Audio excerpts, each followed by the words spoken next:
And now that we are recording and we are live, I think, Ed Rubin, you know what to do. It's the Tommy Feldman Happy Hour. Yay. Friday. We did it, you guys. We're here Friday, 5 o'clock Pacific time. We made it through another week. We're still alive. Thanks for that. You know, we're here. And this podcast started, right? The show started at the beginning of the pandemic, and we're still here in the middle of the pandemic or towards the end. And I think we're just going to keep going because it's just so much fun. This is a talk show. We have comedians on, we hear their stories, we find out what got them into comedy, we play a little clip of their comedy and get some behind the scenes. It's like you stand up, and we have a lot of fun with other types of comedy. We do a little bit of improv. Yeah, just everything here at the Tommy Feldman Happy Hour. We even do some news, you guys. We do news of the world, and that's how I usually like to start off my shows here, with a little bit of news to kind of, catch us up. Get on the same page. And by the way, comedians, Val, Ralph, Eric, Ed, welcome to make a comment if you think that you've got something to add to the news this week. I'm guessing you have no Canadian news. No Canadian news whatsoever, I'm guessing. Let's get right here. Tommy might surprise you. Tommy might surprise you. Yeah. Well, hey, I'm hoping his favorite half of the globe over here. He likes it. Yeah. Well, let's talk about the news of the week, you guys. I don't know if you've heard about this story, I'm sure, but Bill Gates and his wife Melinda announced earlier this week that they were getting a divorce. I know it's sad after 27 years of marriage. I know it's sad. And well, I guess it means that Bill Gates is not as smart as we thought.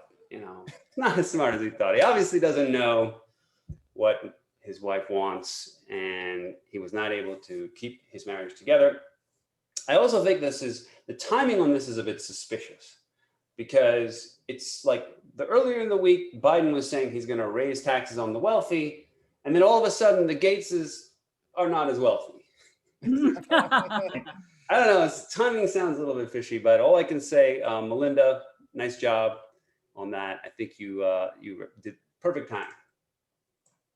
In more rich people news, Jeff Bezos, his Blue Origin, Eric's laughing already, space tourism service, said it will start taking paying customers to the edge of space starting July 20th. That's when they're going to start. Now, they're conducting an online auction for the seats on this space shuttle here, and it's $200,000, which, that's expensive, but according to Jeff Bezos, it's really necessary, because alimony is expensive, you guys. He needs to pay. And by the way, you guys, this is what the rocket looks like. This is not Photoshop. This is the actual. I don't know who designs these things. Yeah, but it was designed by somebody at Pez. Yeah, I think it needs a little more glue. I think George Lucas designs better ships. Yeah, I mean it's too suggestive. I never thought space would be sort of the kind of thing you wouldn't want to show your kids, but now I'm interested. Yeah. Hey, well, hey. Is it too? Are the batteries included, or? Yeah. I used to see Jeff Bezos Can't wait for takeoff. I think we'll have to place a bid, Val. $200,000. I don't know. Let's place a bid. The British National Health Service, the NHS, suspended a doctor this week after he squeezed a patient's nipple and asked for their phone number during a medical exam at a hospital. This is true. Now, to make matters worse, you guys, this was a prostate exam. Not at all what you expect when you get a prostate exam. So shame on you. I guess he's going to get fired. I guess. I don't know. Maybe he got it confused with his other job. He sounds like he's probably also an Uber driver. They do that shit all the time. Yeah, that would make sense, right? He's used to harassing the customers. I mean, listen, you got to respect his approach. Maybe he's just trying to change the game up, try to get into that little S&M crowd. Change Yeah. it up. Yeah. More news from the British this week. The Telegraph, the highly respectable British newspaper, the Telegraph, published the results of a study this week that said that if you are a moderate drinker, as it says here, your risk of a heart attack is less than a teetotaler's. And you are also less likely, by the way, to even know what a teetotaler is. Yeah. I was gonna I ask. still don't know what a teetotaler is. I looked it up, but I still don't understand it. Eric's a teetotaler. What's that? Oh, Eric is a teetotaler. Teetotaler? oh, I drink tea only and no alcohol. Is that No what I mean? alcohol. Yeah, I think that's Ah. basically it. So Thomas, it's do like, we have any idea what the word teetotaler even means or comes from? I think it means they don't drink alcohol at all. Yeah. Oh, If only there was a website where we could look up that sort yeah, of. only there was a website that Ed happens to where he's employed. I mean, I think it makes sense because in order to say that word, you'd have to be sober. So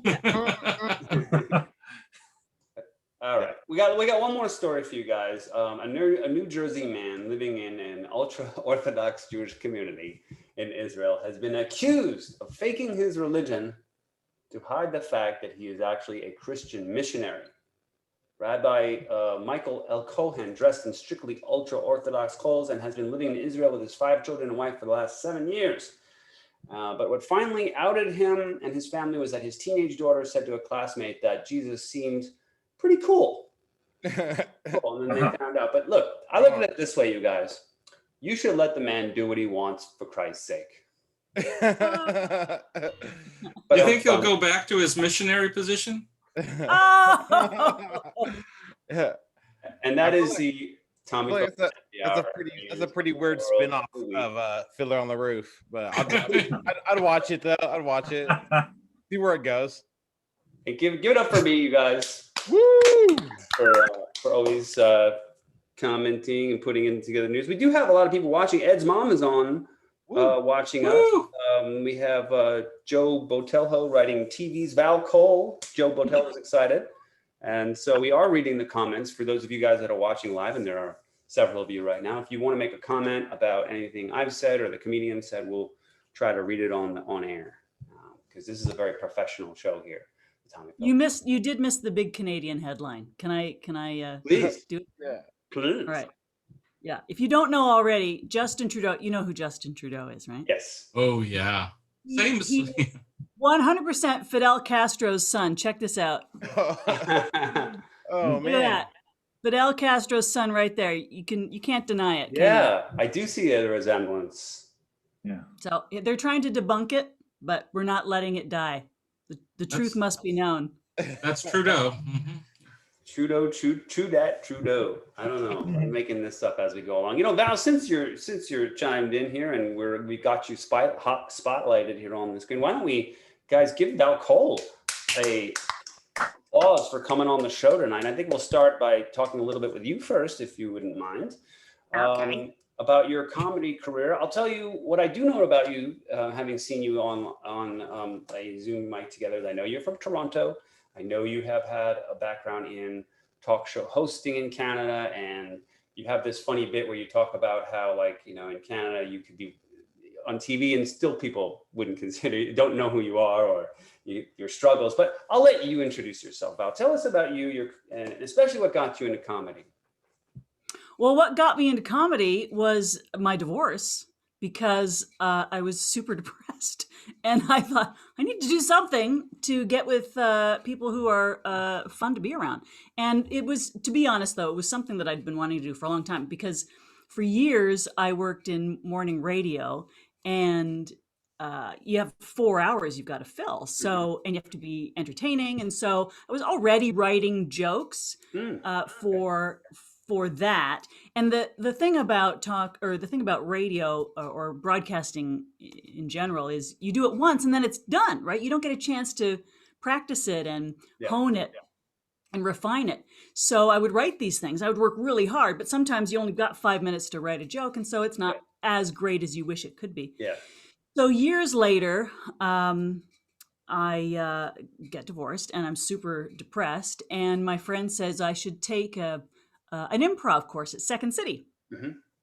And I thought, okay, well, something to do, I guess. Sure, I'll do some improv.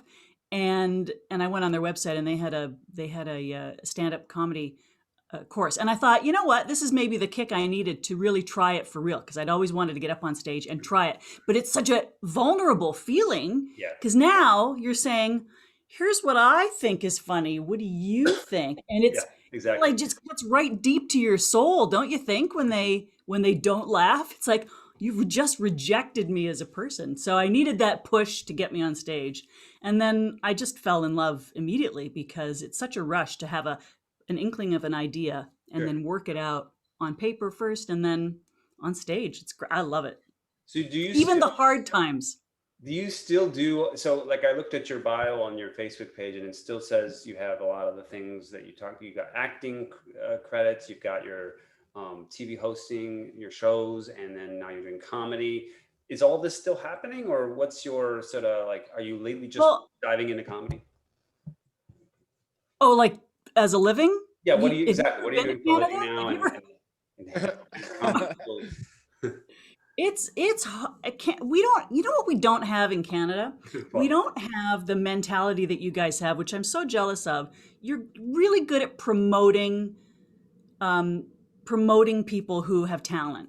And we're just not like that. We're like, oh, you think you're so, you think you're so funny. Really? Well, we'll wait until somebody else says you're funny before we decide if we like you. And so it can take a while for the rubber to finally grab the road. And so I don't know why we're like that. We're it's annoying, and I wish we weren't. We also don't have the agents that promote us the way you guys do. Sure. So that's why you see so many people go to the States to try and get the career jump started. Sure.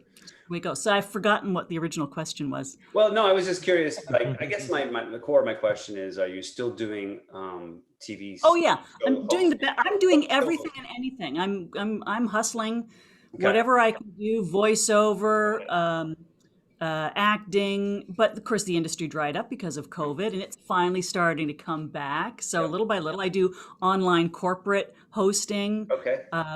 So I'm I did 6 hours in front of people from all over the world today on Zoom, and that's just the way the world is going right now. We have actually, it's interesting that you mentioned that, because we also, here in Silicon Valley, we have a lot of comics that are also corporate trainers, public speakers, motivational speakers. There does seem to be a connection between that world and comedy. So that's always interesting. You did send us a clip, Val. And so I thought maybe we just get right into that, because that's going to give everybody, all the other comics, a sense of your comedy. It's not the best stuff, but it's what I could find. It looked good to me. Let me pull that up here. Val, here we go. And you sent it as I was impressed, because you actually sent it as an MP4, which is quite the high resolution, which we don't usually get here at the Tommy Feldman Happy. We usually get very low res stuff. So set the scene for us. This is where are you? This was one of my favorite places to perform. It had to close down because of COVID. Okay. But we always had a great crowd there in Toronto, and so it's one of my favorite places to perform. I used a couple of clips from that place, and I had just come from doing a commercial where I was squirting whipped cream in my face, if you can believe it. It was, and so I had just come from that set, and now was doing my show. And this They won't let us have ads for that on. What's the name of this venue again? I'm sorry. It was called Comedy Kapow. Comedy Kapow. Okay, I love that name. All right, here's Val Cole at Comedy Kapow, you guys. Actually, wait a moment before this is technical difficulty here for a moment, as I make sure that I share my sound and I have my smooth voice to reintroduce. Okay. So I've been married 15 years. Oh my God. That's total. So 3 for the first one, 12 for the second one, 15 total. And now the second one's asked for divorce. So I've decided that for my next marriage, I'm just going to start right at anniversary number 16. I'm just going to start where I left off. I'm not going to go back to 0. Because marriage isn't a game of Donkey Kong. I don't want to go all the way back to the beginning. I don't want to lose my points because I'm so close to the next reward level, and when I get there, I can cash them in for some self-esteem, which I really use. Back in the 80s, that was real driving. Can you picture it, me with my poofy perm, and my mall bangs? I wasn't special then, as I know. And you know, one of my loser boyfriends in the passenger seat. And we're cruising around in my 1982 Honda Civic hatchback. Man, Yeah. that was driving. There was no center console. That gear shift came right out of the floor. So my left leg's working the clutch, my right leg's doing the gas and the brake. In my left hand, I've got a cigarette and one of those pre-lawsuit McDonald's coffees, the ones that would melt your skin on contact. My right hand's working the stick and the gear shift. That was driving. All four limbs doing something different, but working together to keep me alive. Oh, I miss those days. Now, I don't smoke anymore. I don't have a boyfriend. The coffee cup holders are right there. They're ergonomically placed. Don't have to reach for them, and everything's automated. So boring. Driving is boring. Thank God for texting. That's the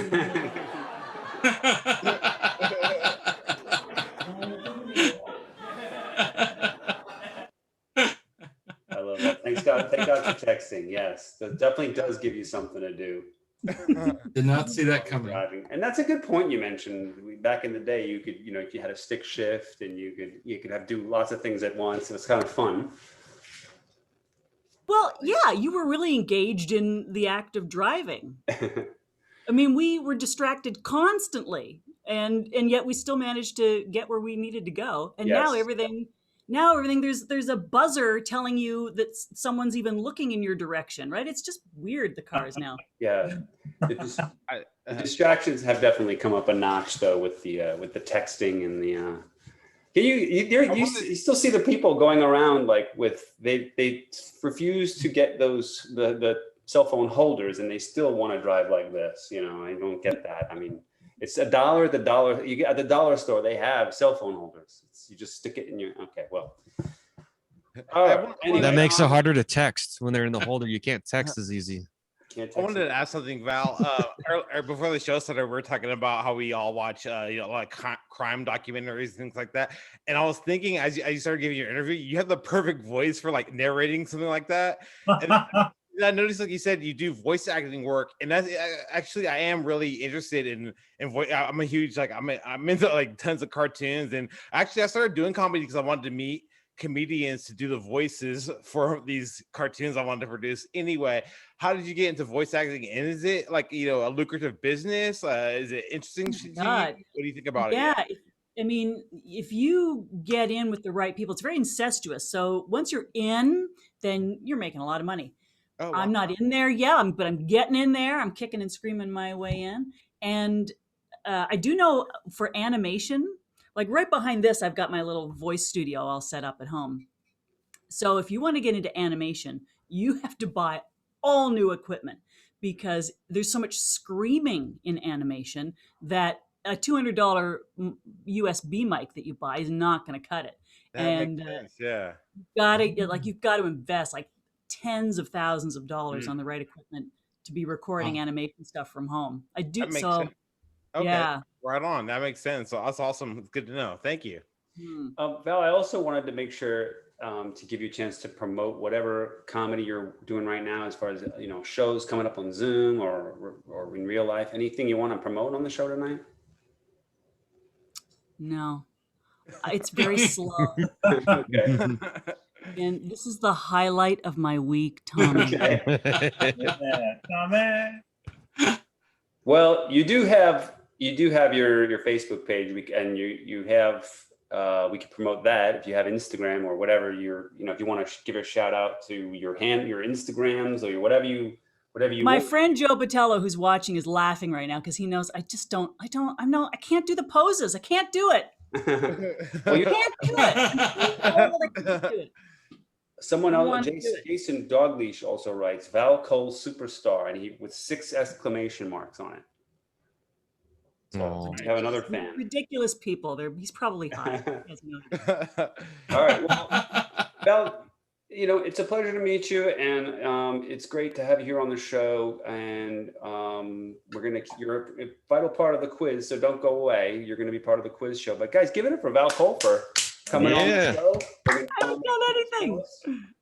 All right. It was my pleasure. Thank you for having me. You're more than welcome. And now it is time, you guys, for a little bit of improv. Now, first, just before I explain that, we do a little improv here on the show. And guests, if you want to participate, you are more than welcome to. What we do is we do improv where we do it's a kind of like a contest called Questions Only, where we give you a scene and you have to ask questions to the other participants, and the first person to not ask a question loses. That's how it works. That's it, right?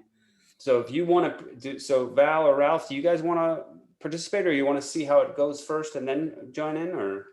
Yeah, I'll jump right in, man. That's fine. All right. So we'll get bounced out. Fuck it. All right. So let's. Niko, did you want to do it too? You know what? Sure. I've never done this before, He never gets a chance normally because he comes in later. So. All right. So and I just never do it. I'm just not an improv guy. But yeah, hell yeah, let's do it.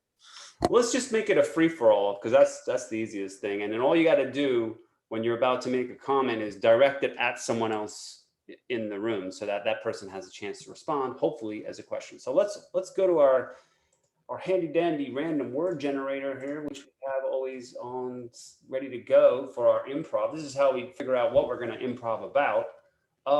Ed is our improv team lead, and he usually sets the stage. Should we do a location, relationship, or word, Ed? Let's do a location. I think let's do a location. That'll be fun.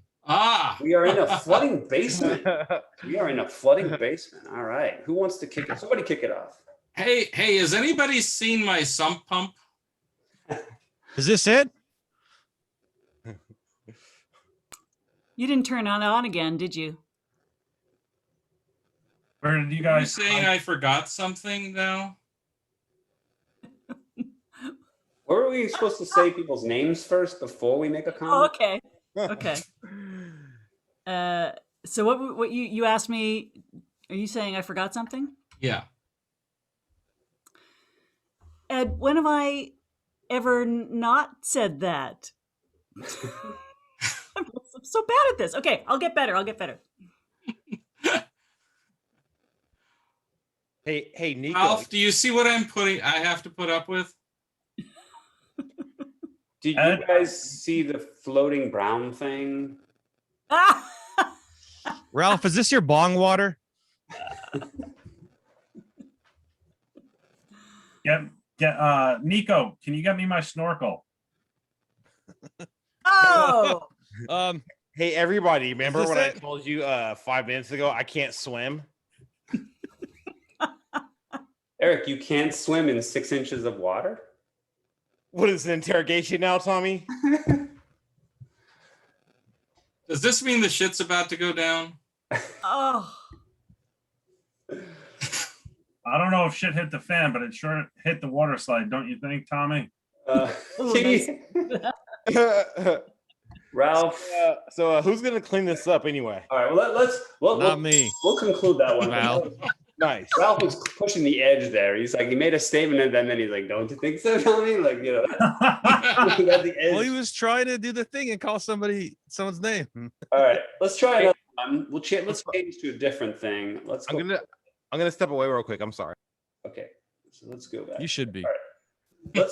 You guys want to try? Let's do a relationship, and how about Ed and Val? You guys do a relationship. You want to try that? Sure. Ed's like, yeah.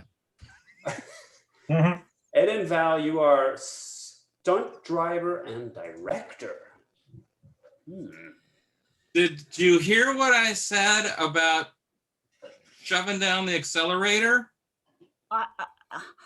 I don't know. How did you think I could ever drive this thing? It's not standard. That was part of the same question? Does that count? Don't you think I saw that video of yours where you were doing all that crazy stuff while you were driving? Why am I not flying over some parked cars? Did you expect me to remember to get your Evel Knievel outfit clean this week? You don't expect me to perform in this outfit, do you? Why not? Is this stunty to you?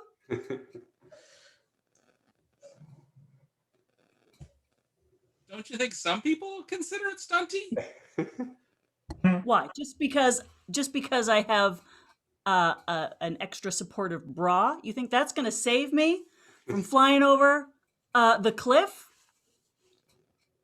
I think that there's a lot of cushioning in that bra, don't you?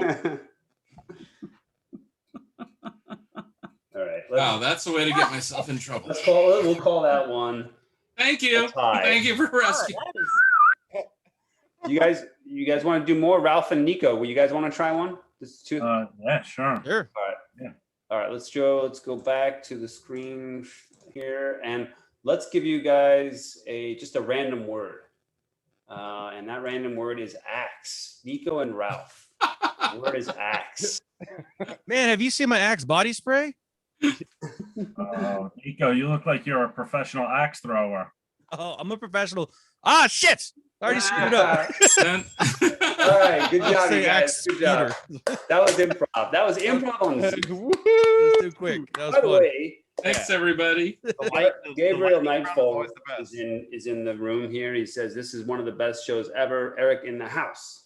So we got Gabriel on here, which is awesome. What's up, Gabe? All right. And Yeah. now it's time, you guys, to bring up my friend Ralph here. Let me see if I can figure out how to highlight him here. Okay, add spotlight. Guys, give it up for Ralph Anthony for coming on the show. Thank you. And welcome, Ralph. I have to admit to you, I knew you were a New York comic. I knew that from your set, I knew you were funny, but I didn't know like which venues you were going to or like how much of a veteran you were. Or I don't usually research these things until the very last minute. And now I figured out that you actually seem to be kind of a regular at Caroline's. You've got, you won some contests there, which is pretty good credit to have. That's a pretty famous club. But yeah, so I mean, thanks for coming on our show. I mean, our humble little show. But why don't you, Ralph, tell us about your comedy career? I mean, listen, it started off really a lot of any of the success I've had is only in the last like 3 years, really. Those first years were it was fucking brutal. Right. It was tough. I got into stand-up. I got into stand-up when I stopped drinking. I had to take a 2-month timeout from drinking. When I used to live in Albany, New York, upstate New York. Yep. And during one 4th of July weekend, I don't remember. I just don't really remember the entire weekend. I used to be quite the booze hound, and it's very spotty. It's very spotty. But apparently one night, on a Saturday night, my buddy Matt was closing down this bar called Justin's, and all my friends were bartenders. We all congregated within this one little section of Lark Street in the middle of the city of Albany, and we used to call it the Bermuda Triangle. Mm-hmm. And because you remember going in, but you never remember. Never. I've lost years of my life in that fucking triangle, and so one night, nothing was changed, nothing was different. 4th of July weekend. So the drinking in New York, you could drink, bars can be up until 4 a.m. Yeah. So at around 3, sometimes 3:30, they start pushing people out, saying they're trying to get things closed down, they're trying to get cleaned up so they can cash out and go.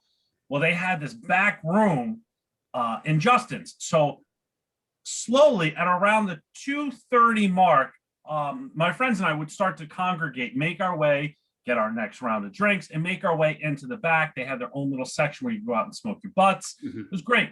And so we're back there. The people haven't left the bar yet. They are giving my buddy a hard time. And so I got fed up with waiting, and I just started telling jokes. And I just didn't stop. And I maybe did like 10 minutes, something like that, they said. But I don't remember any of it. I don't remember anything. So I see one of my friends, Lauren, like a few days later. She was like, "Fun weekend." I'm like, "Yeah, sure, sure, sounds like it."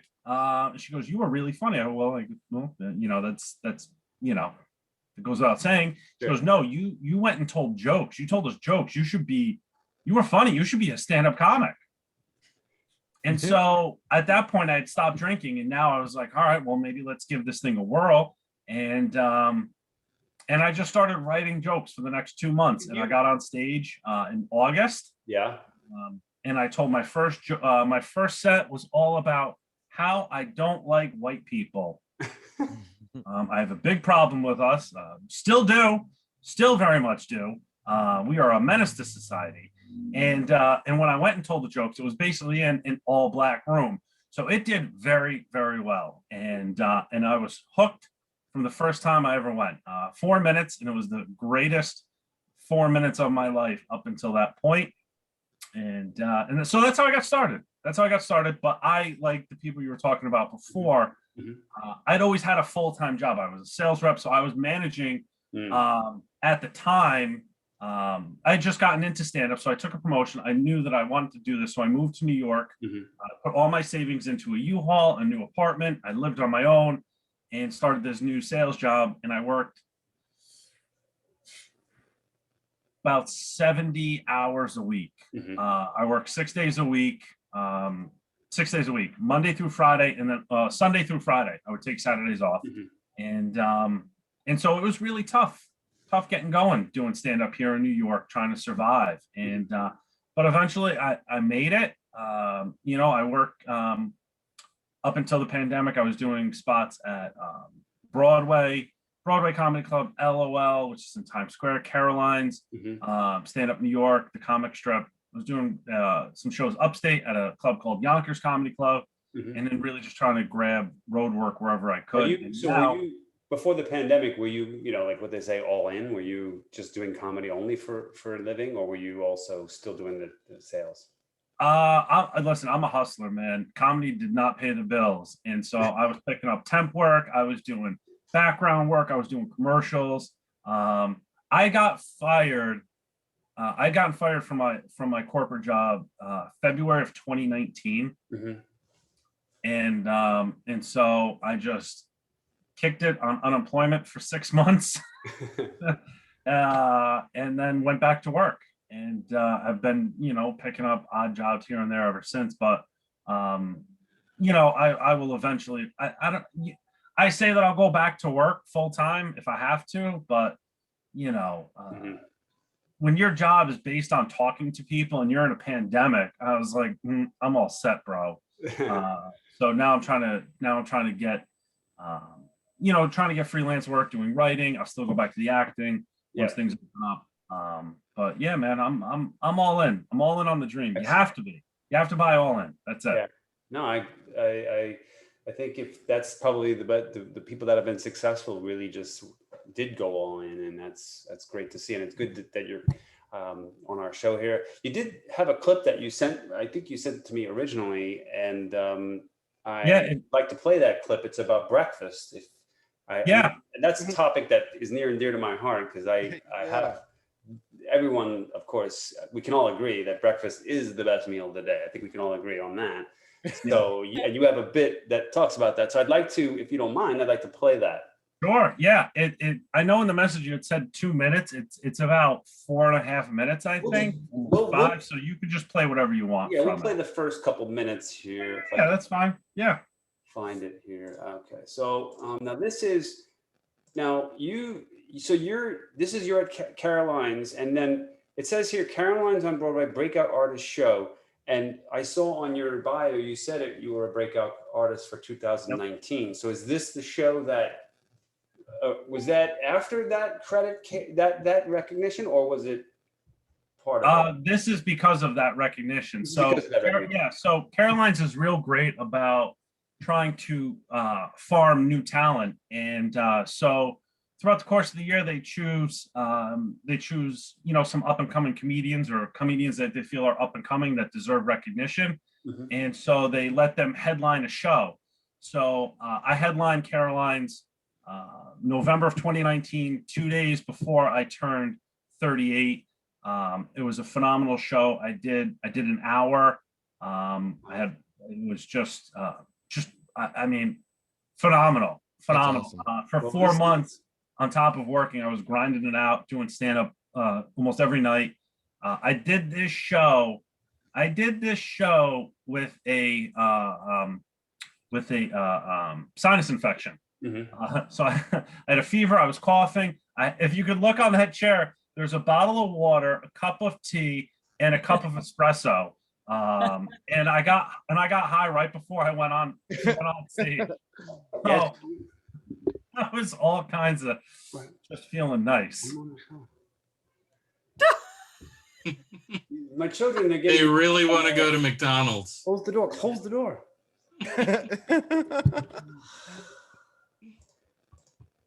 How old are your kids, Tommy? Okay, did I check? The other person is vaccinated, so I don't have to wear a mask. No, you have to wear. No, just bring a mask. Yeah, bring a mask, bro. Jesus. Damn. That was pretty serious. That must have been fish fillet talk right there. Yeah. That's I perfect wanna- timing for a set about food. Parenting in the middle of a pandemic, not fun, I gotta tell you. All right, my bad, I'm back. And this is Ralph. Thank you for explaining the clip about Caroline's. And here's the show. And let us play the beginning here. Ralph Anthony at Caroline. But it's funny though how your mind works as a child. It's funny how things you think about, and how your perspective changes as you grow up. Like when I was a kid, I used to love breakfast for dinner. You guys ever have breakfast for dinner? You ever have breakfast for dinner? Yep. Oh man, it's the best. Eggs, Yeah. bacon, toast, fucking toast. Then sometimes your parents want to pull out the big gun. They want to lay down the hammer and they say, "Hey, you want pancakes?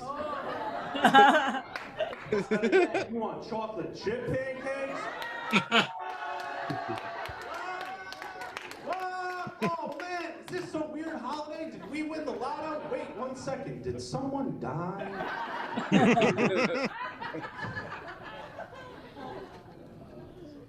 But your perspective changes as you get older. And you look back and you start thinking, man, if we were having breakfast for dinner, how poor were we? How poor were we? Breakfast is the cheapest food to make and gives you the most amount of food to eat. It is literally a win-win for poor people.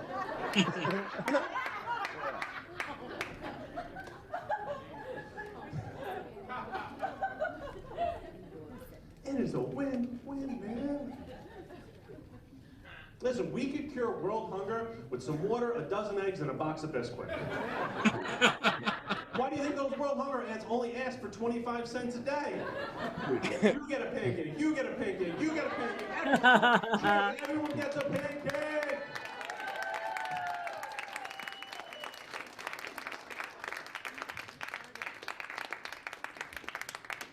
If you're an adult having breakfast for dinner, you fucked up. Shit has hit the fan. You need to make better financial decisions. But your parents will never tell you that. They'll never tell you how bad things are, how broke they are, but they will tell you breakfast is the most important meal of the day. Parents have been pulling that con job for decades, and they have to do it. They have to say something because they don't want their kid questioning their culinary decision making. That parent pulls out pancakes on a Tuesday, that kid's gonna look at them and go, "What the fuck, Brenda?" It's Tuesday night, not Saturday morning. What's going on with your stock portfolio?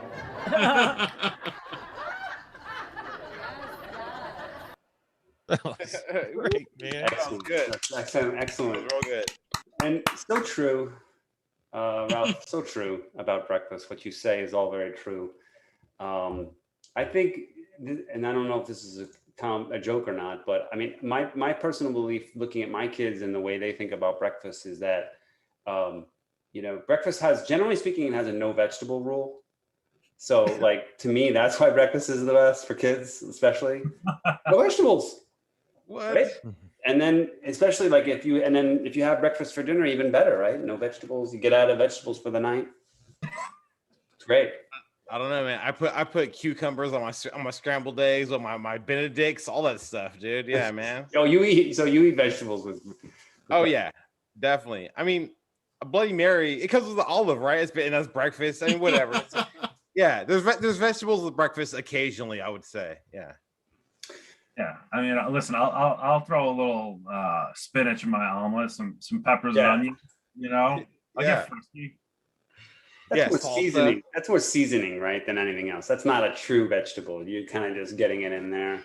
I have a question, Ralph. You're a New York-based comedian, and I've never been to New York. I'm very ignorant of the scene, but have you ever seen this HBO show called Crashing?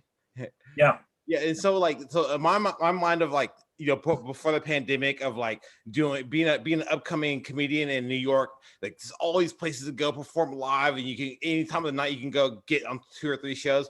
You think once the pandemic, let's say the pandemic was like officially over, everything's open, do you ever see it return to that exact height again, or do you think people will rely more on virtual and more kind of like online stuff, or how do you see it happening out there? I think virtual is here to stay for a lot of different pockets of this country. New York, I don't know. New York wasn't very, at least just for New York comics, that weren't really receptive to Zoom. They would, you're going to see more like park shows, rooftop shows. It's a different kind of hustle. It's a different kind of animal. But really, we're in this fucking sweet spot now, man. From now to like October, once it gets below 50, people start not coming out as much. But this year it's gonna be wild, dude. Because I love Zoom. I love doing. You guys are in San Francisco. I'm in New York. This is great. So I love doing West Coast shows, and but I love live stand-up. So it's gonna be great. Wow. Dealing with the park, dealing with rooftops. Like the first rooftop show I did, I got heckled by an oncoming train. So, there's certainly pros and cons. Bad internet connection. I get too fucked up before a Zoom show. Like, who knows? It's gonna be a gamble. Yeah. But I think you're gonna see it come back in a strong way, especially here. Here. All right. Well, guys, Ralph, before you finish up here, is there anything that you want to promote tonight? Like a show coming up, or? Yeah, I actually run a show with my girlfriend. It's the last Wednesday of every month. It's called Laugh It Forward. It's a charity show. So each month we pick a different charity, and we just put on 7 comics, including a headliner, and we donate all the proceeds to that charity of the month. And then I also have a podcast coming out. I know, shocker, comic with a podcast. But it's coming out this month. It's called Unmasking the Mic. It is it's myself interviewing other comedians who are in therapy and value their mental health. Okay. So those are the 2 projects I got going on. Well, I'll try to, if I can get the link to those, or I'll put them on the website and promote that for you guys. Give it up for Ralph Anthony. Thank you. Yeah, Ralph. Coming on the show.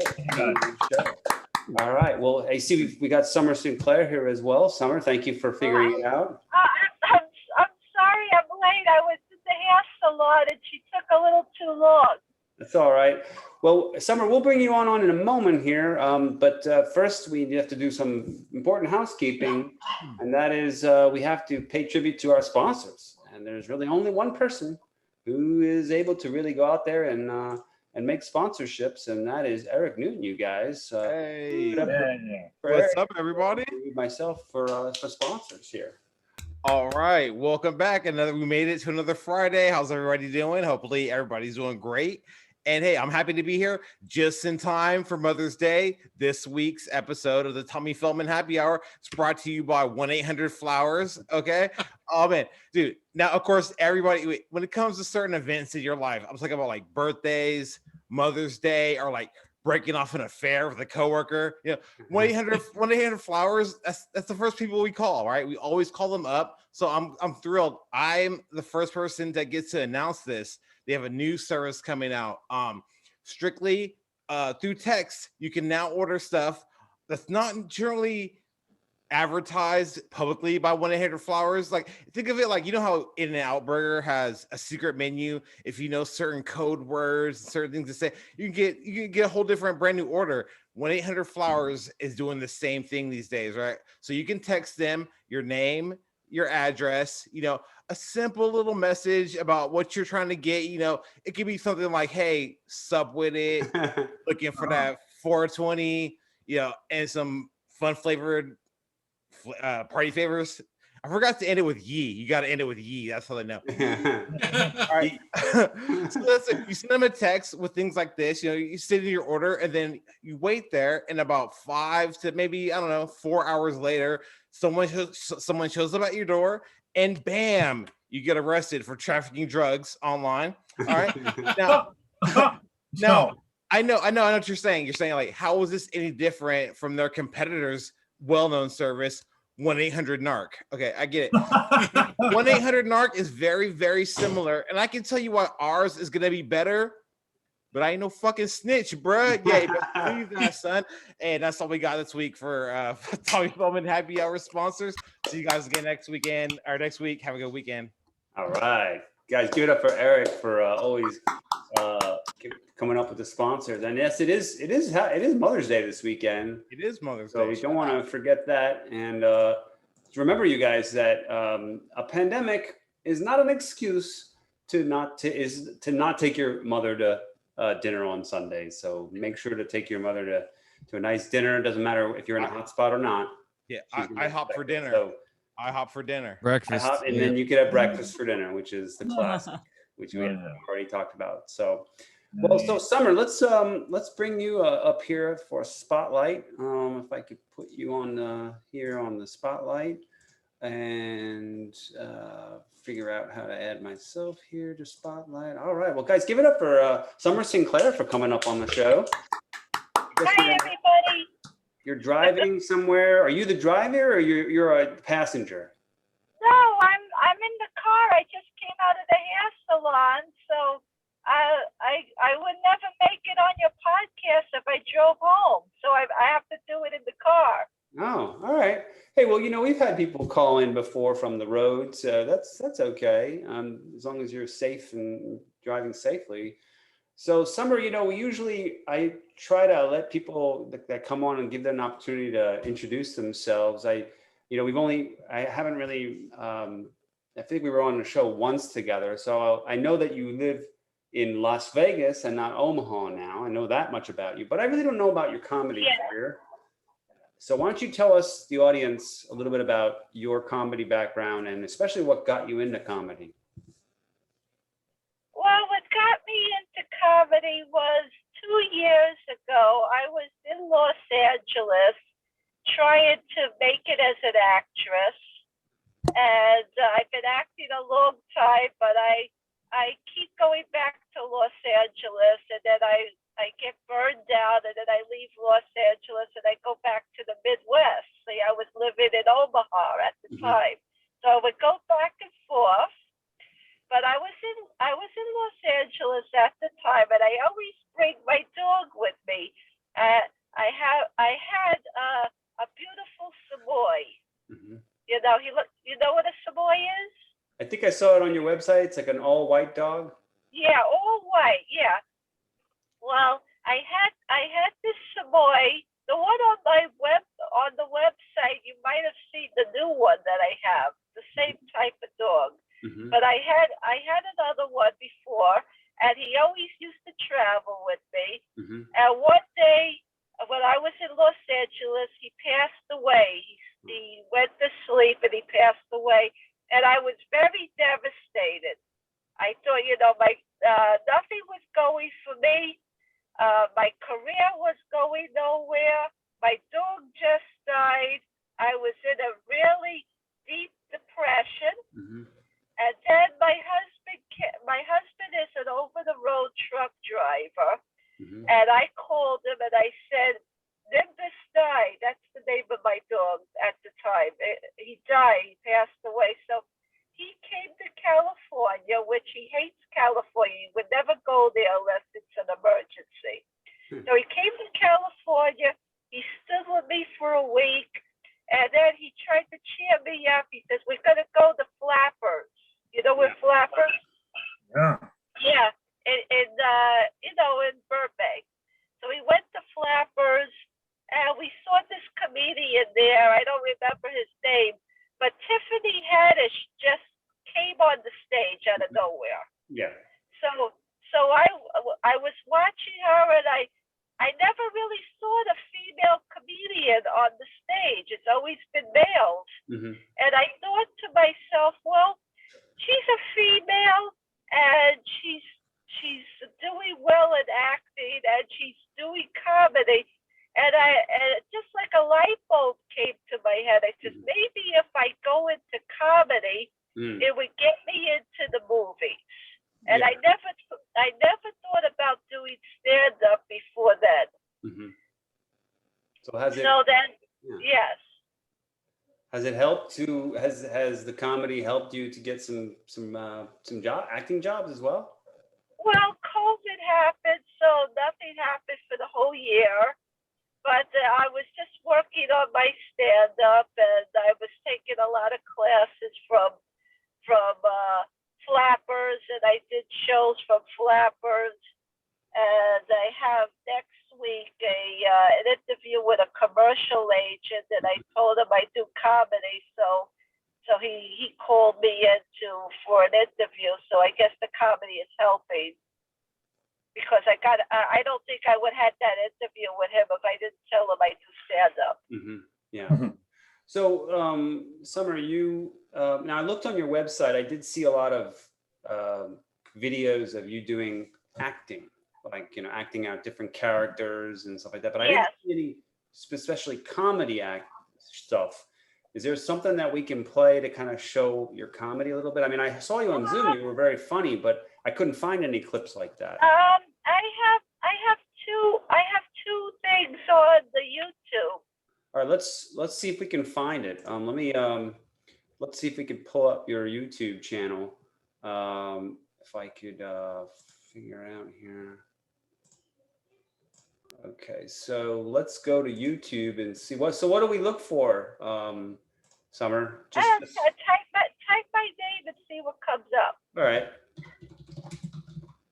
Here we are at the Tommy Feldman Happy Hour. We do real time. That's not you, is it? Summer Sinclair. Let's put in comedy. Here we are, Summer Sinclair. So here's all your videos. Is there a particular one? It's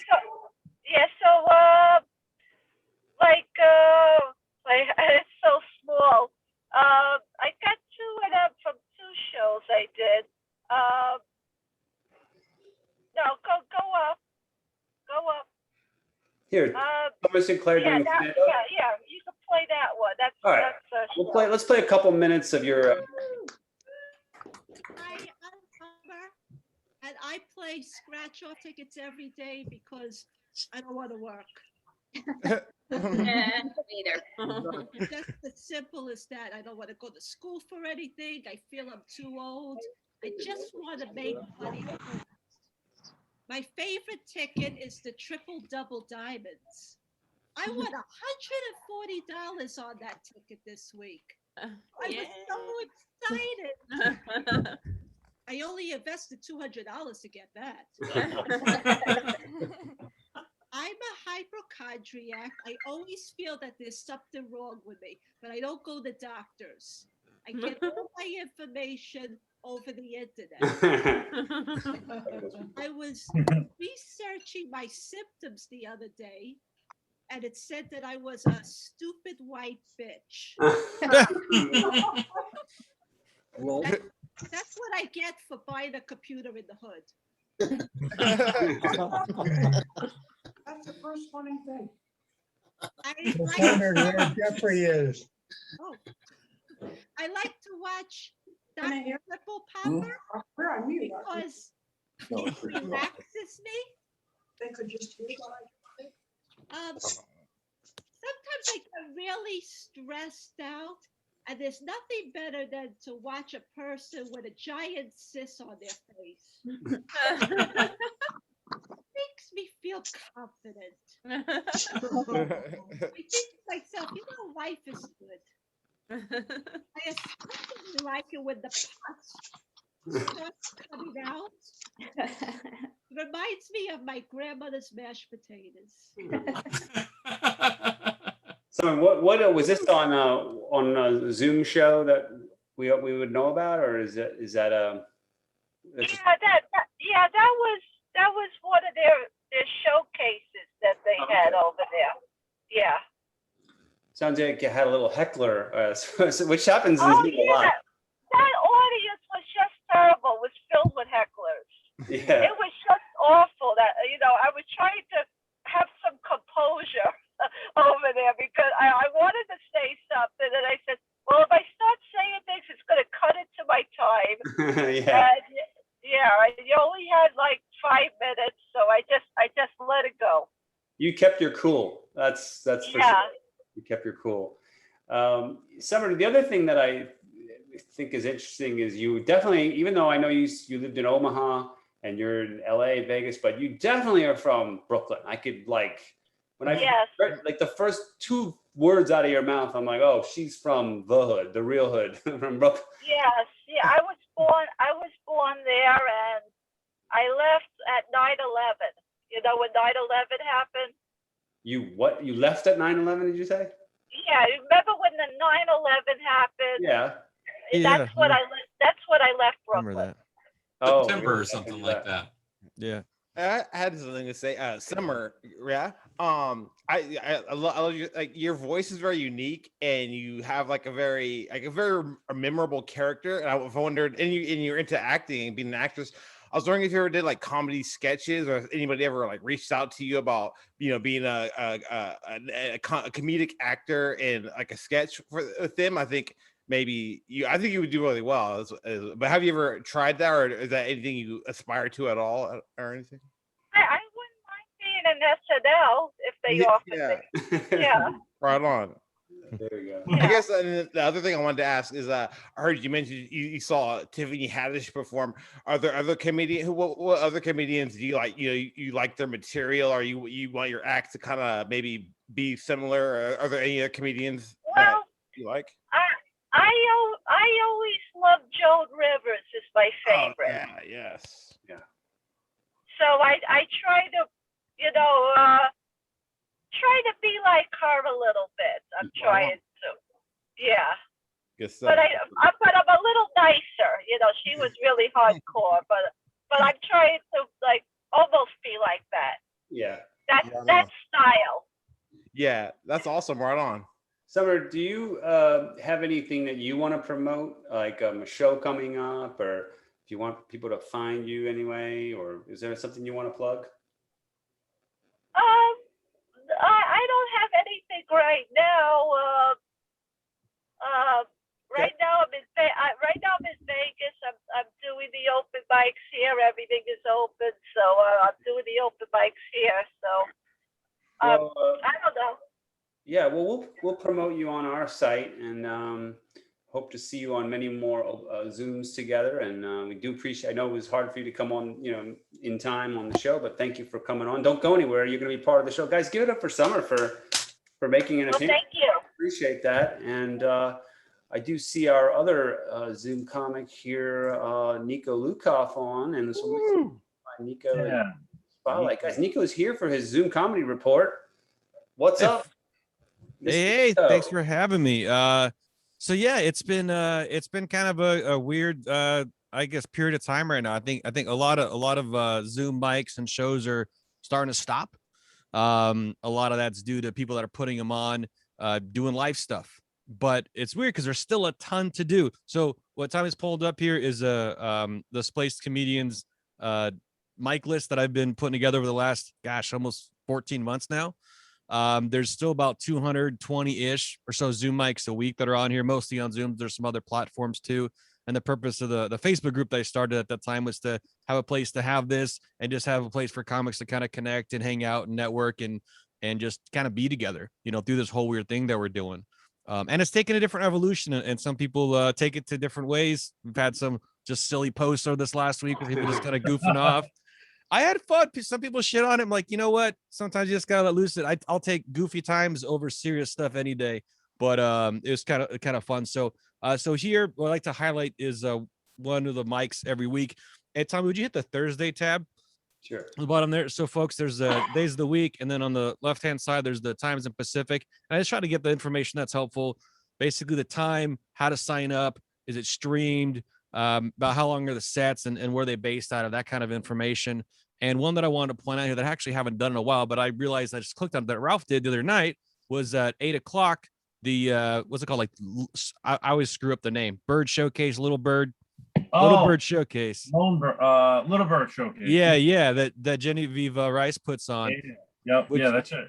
It's real fun. Yeah, it's a cool one. I haven't done it in a long time, but it's one thing I really like about it is when I did it, and I was looking at the names and stuff too, and I saw it's probably still the case. There's a lot of people that aren't at every Zoom, so there's a good mix of people, and my impression is when people are putting on mics that are based off of a live thing, or they were putting on shows live, they often end up having different, polls of different groups that maybe aren't just came from the Zoomosphere. You know what I mean? So we end up just seeing more people. She even books shows out of that, with showcases that people actually make money on, which is pretty awesome. So that's just a cool one to check out. You do 5-minute sets. It's easy to sign up on the slotted page. And like Ralph said, it's a fun show. So a good group of folks that are on there. Something that people always are asking about is like, what's going to happen as things open up, and I just keep saying my prediction that just keeps kind of accelerating is that, look, a lot of these shows are stopping, and it's sad. Like, it sucks. Like, some of these mics that I really enjoyed are closing, but we know how to do this now. So I don't anticipate there ever being a time where there's more than 5 people who are like, I want to do a Zoom mic, where someone's just not doing it. Now, as far as book shows, I think that's going to get tricky, because one difficulty on like one of the shows, Dan Mills' The Grind challenge there is he put on a phenomenal show, among the best Zoom shows I've ever seen. I used to watch it every week, as well as I performed on a few times, but I don't like go and watch a book show usually just to watch it. So like, it was really good. But one of the issues is booking talent.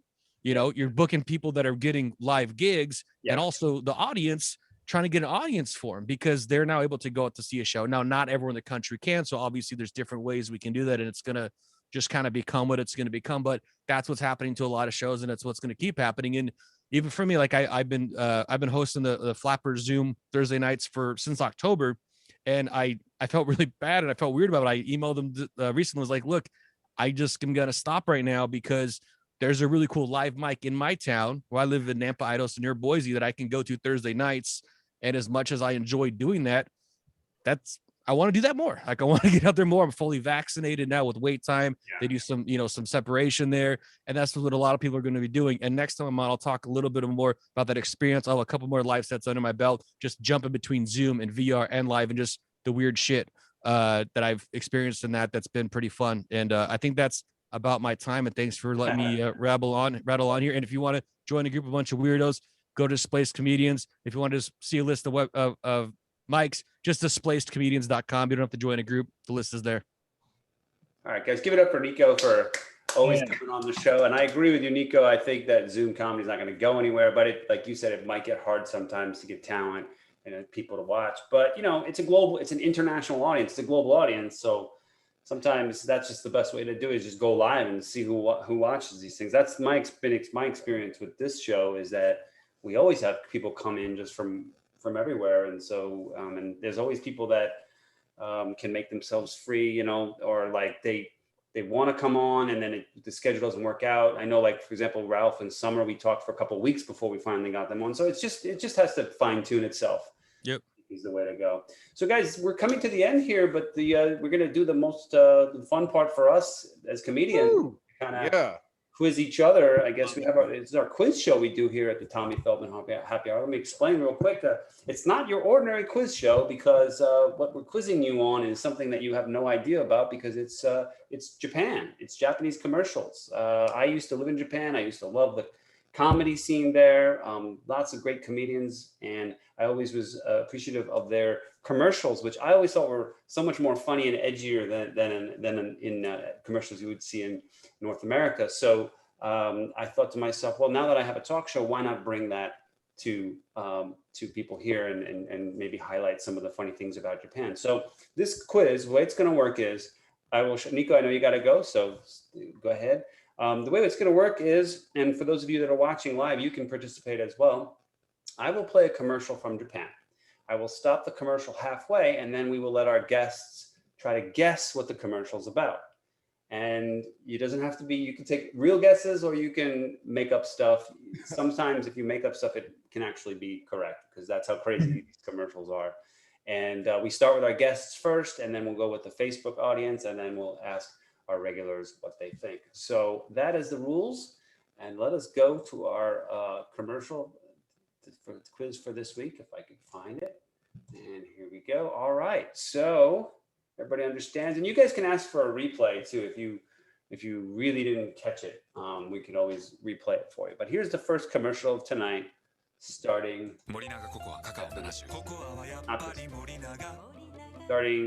now.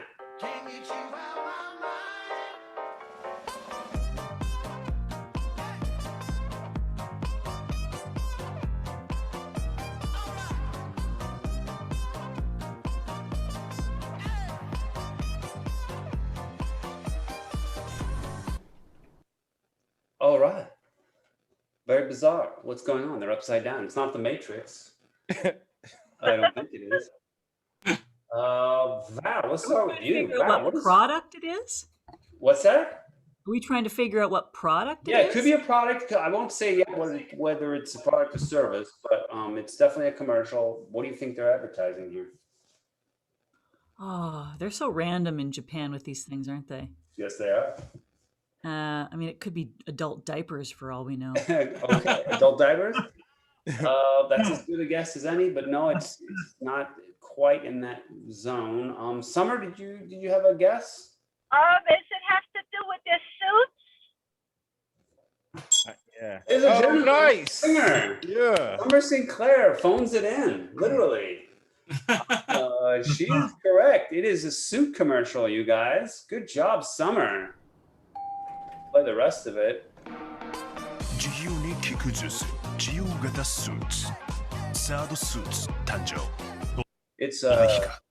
It's called the Sad Suits Tanjo. Sad Suits, the third suits. I don't know why they call it the third suits, but there's three guys to suggest that's the third. I don't know. Still don't know what it means, but that's the brand name. It's called Third Suits.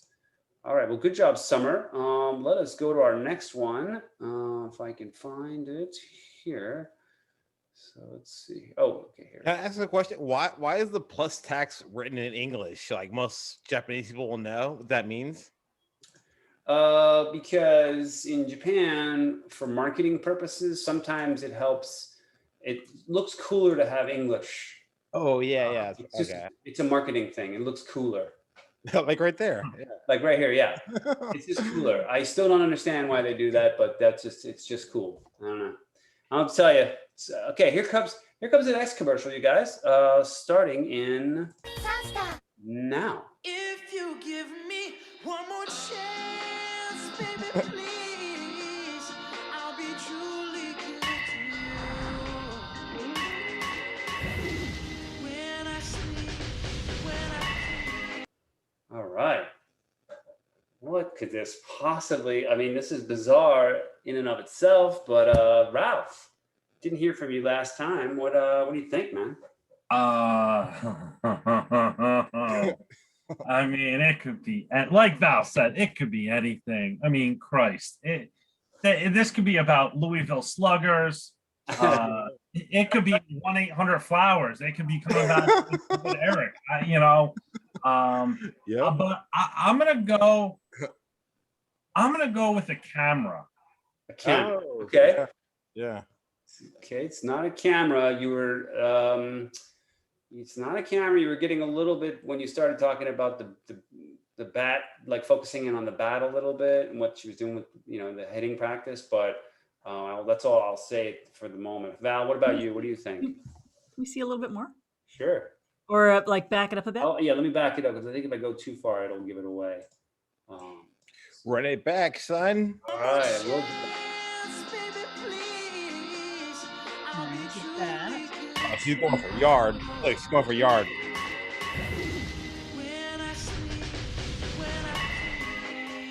Nice. So there's a little bit of a clue going on, some clues going on already. One is the music, and two was what she's hitting. What is she hitting? Yeah. She's hitting this, well, it's batting practice, but there's something on there. Is it a condom? Is it a condom? That'd be interesting, right? Our condoms are so strong, and you could bat them with a Louisville Slugger. No, it's not. It's. Let's see if I can show it. It could be a condom that can fit the size of a Louisville Slugger. It's this. That's. Oh, obviously, yeah. Yeah. Summer, do you have any ideas? Is it like a light fixture? It's not a light fixture. It's more of like a gel. This is more of like a gel structure, like Oh wait, is it a fucking? Is it like an implant, like a like they put in bras to hide a nipple? It's similar. It's probably silicone. It's probably something like that, but it's not. It's not for an implant. Is it implant? It is not an implant. No. Let me go to the Facebook audience. Facebook audience, do you have any thoughts? Gabriel, if you're still watching, or Joe, if you guys want to make a guess. And while you're making a guess, Eric, what do you think? At first, I was thinking maybe it was like for like a divorce attorney or something like that, or life insurance. But maybe it's like some kind of like orthopedic gel support. It goes in a shoe, maybe. Well, it's orthopedic, but not for the shoe. It goes in the bed. But I'll give you, because you used the word orthopedic. I think that's what we were. I thought maybe it was a Beyonce cover band. Wait, isn't orthopedic for your feet so you stand on this bed? Yeah, I guess so. I'm still gonna take the win. I still won that. Right. So Orthopedic. But I figured you're close enough. It's definitely therapeutic. Oh man, look at that. Ugh, so weird. It's weird. Oh, what the fuck? Oh, that's terrible. Mattress. I'd sleep on that for sure. It's the mattress. Beats a waterbed. Silicone. Yeah. And, You like memory need that foam. bet after she hit you with the baseball bat. Yeah, I'd be That's what asleep. it was. We had this. I don't know if you guys, Ed and Eric, if you remember, we had something like this before. Where they would, I do remember something like that before. Yeah.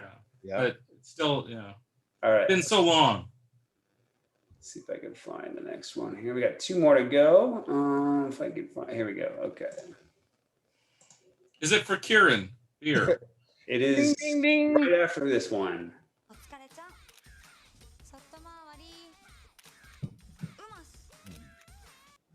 Let's play a little bit more. All right. So that's all I can show right now. Any ideas? Ed, I didn't get to you at all last couple rounds, so I want to give you a chance. I'm gonna say it's a cell phone. Commercial. Not cell phone. Not cell phone. It's completely in a different direction. It's not really a service. It's more of a product. Val, what do you think? Makeup? Oh yeah. Whoops. What did you say, Val? I missed that. Makeup? Makeup. No, not makeup. It's actually, it's something, it is a product, but it's something you consume. And I guess it's something you wouldn't normally, I mean, usually they target this at men, but Oh yeah. that's all I'll say. Eric, what do you think? Is it some kind of like weight loss, like a diet pill thing? Not weight loss. No. But it's something you take. Testosterone? Not. Those girls about to get hella buff. On TV. Big men. Steroids. Viagra? No. But there's Beer? it's just great. It's just ladies. Let's play again. Let's play it again. Yeah, run it back. Run it back. We get some volume. お疲れちゃん外回りうます。 Oh, is it protein? It is not protein. Wait, is it something for the for digestion? Like they have like IBS? It's we've had that before, but it's on the show. We've had IBS and other like medications on the show, but it's more. You're in the right field. There's something you would buy at a drugstore. You would drink it. You're right about that, but you're looking at a different thing. This is about something completely different. Let's run it all the way through, and then I'll give. Is it like for skincare? Skincare? No. Let's play it. Let's play it all the way through, and then we'll get you guys, and then you guys could just shout it out if you could figure it out. 一息入れたい今時の疲れに7つの有効成分配合なのに糖類ゼロ。 Oh, are you kidding me? What do you think now? Oh, It's like 0 calorie beer or something like that. No. Energy? Green tea. Energy. It's energy. Oh, yeah. It's the Red Bull. And typically they targeted it at, what they call sarariman, like men working in the offices, they need energy. They don't, so it's, I think that this is sort of throws the audience off a little bit. You think it's a commercial about a beauty product or something, and all of a sudden it's like she says, I'm really tired, and then she takes her energy drink. So Also, that commercial is directed by M. Night Shyamalan. Obviously. All right, we got one more here for you. Here it is. Okay, this is a good one. Now this one is really going to be hard to guess because it's really completely unrelated, but okay, here we go.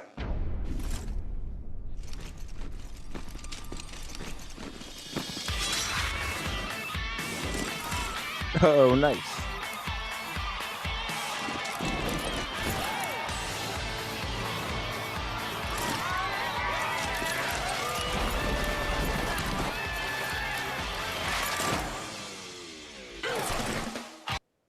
All right. This is a commercial.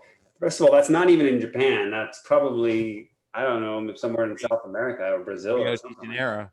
All I know is that whatever it is, I want to be a part of it. That looks dope. I'll give you a hint, Eric. You already are a part of it. Oh, nice. You already kind of are. I'm pretty sure you are. I mean, I've never seen your apartment, but I'm pretty sure you're already part of this. All right. Any thoughts? Oh, well, I don't want to go first. I'm going to steal somebody else. All right, Ralph. What do you think?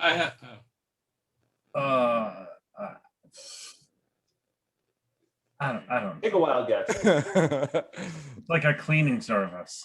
Okay. Nice. Ed, what do you think? I think it's action figures. No, not action figures. Summer, what about you? Is it either a bicycle or a video game? No, it's something completely unrelated, but it's something that's Japanese, very Japanese, but it's something complete, just think completely different Japanese thing. Val? I was gonna go with adult diapers again. I go with them often. They'll protect you no matter what you're doing, is what I was thinking. But Japanese, taking something to do with taking pictures. It's something that's Japanese that we probably all we would all probably be consumers of this product. Soy sauce. Nice. Not soy. Getting closer. Not soy sauce. Any Facebook audience? Any guesses? Sake. Oh, sorry. Not Shut up. sake. Eric, you definitely. I think you definitely consume. I think is it sorry if somebody else, is it instant ramen? Yes, it is. Yes. Wow. Oh, because he said cup noodles. I was like, yes, cup noodles, son. Oh my dude, somehow I knew. I was like, I want to be there. What are they doing? And it's probably because they had cup noodles, son. That doesn't make any sense. Crazy makes the future. It doesn't even make any sense. Yeah, crazy makes the future, but also those commercials.